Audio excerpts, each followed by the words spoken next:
Yeah hi మీ పేరు? నా పేరు శుభ సత్యశ్రీ. శుభ సత్యశ్రీ. సో ఎలా ఉంది ఫ్యాకల్టీ కావచ్చు, మీ స్టడీ అంతా? అంతా చాలా బాగుంది. ఫ్యాకల్టీ అయితే ఎక్సలెంట్ అనే చెప్తాను నేనైతే. బికాస్ గుడివాడలో బెస్ట్ కాలేజ్ అయితే ఆదిత్యనే. ఓకే. ఆదిత్య వచ్చి చాలా మంచి పని చేస్తుంది. మా పేరెంట్స్ కూడా చాలా ప్రౌడ్ గా ఫీల్ అవుతున్నారు. ఓకే. సో పేరెంట్స్ అన్నారు కాబట్టి అమ్మగారితో మాట్లాడేయాలి. మీకు ఎలా అనిపిస్తుంది అమ్మ పాప జాబ్? Very happy. యాక్చువల్ గా అయితే తన డిగ్రీలో జాయిన్ అయ్యేటప్పుడు చాలా ఫీల్ అయ్యాం. బెస్ట్ కాలేజెస్ లేవు గుడివాడలో మాక్సిమం. అంటే డిగ్రీ అనగానే అవసరమా అని కూడా అంటూ ఉంటారు. డిగ్రీ ఏంటి డిగ్రీలో జాయిన్ చేశారు అనేవాళ్ళు. స్కూల్స్ అంటే బెస్ట్ ఉన్నాయి కానీ గుడివాడలో కాలేజెస్ లేవు. లేక సరే ఏదో ఒకటి అని చెప్పి లాంగ్ డిస్టెన్స్ పంపించలేక ఇక్కడ జాయిన్ చేసాం. బై లక్ ఆదిత్య వచ్చింది. Very happy. లాంగ్ డిస్టెన్స్ పంపించలేక ఇక్కడ జాయిన్ చేసామన్నారు. ఇప్పుడు హ్యాపీ అమ్మా?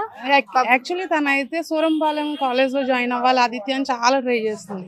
సింగిల్ చైల్డ్ తను మాకు. అంత డిస్టెన్స్ పంపించడం ఇష్టం లేక ఇక్కడ ఏదో ఒకటి చదువులే అని చెప్పి ఆపేసాం. లక్కీలో అదే మా దగ్గరికి వచ్చింది అనుకోవాలి. సో అంత హ్యాపీ అమ్మా? Very happy. జాబ్ రావడం very happy. Okay, thank you. I have to thank my principal sir, Ravindra Babu sir. చాలా గైడ్ చేశారు మమ్మల్ని. ప్రతి డ్రైవ్ కి వెళ్లే ముందు రోజు పిలిచి క్వశ్చన్స్ అడిగేవాళ్ళు. వాళ్ళు ఏం క్వశ్చన్స్ అడుగుతారో చెప్పేవాళ్ళు. అండ్ ఆల్సో మాకు చాలా ట్రైన్ చేసేవాళ్ళు, చాలా మోటివేట్ చేసేవాళ్ళు. సార్ వల్ల ఇక్కడ వరకు వచ్చాము. ఇంటర్వ్యూలో కావచ్చు, అక్కడ అటెండ్ అవ్వాలన్నీ మీకు నేర్పించారు, చెప్పేవాళ్ళు. Okay. Because of only Aditya. Thank you Aditya.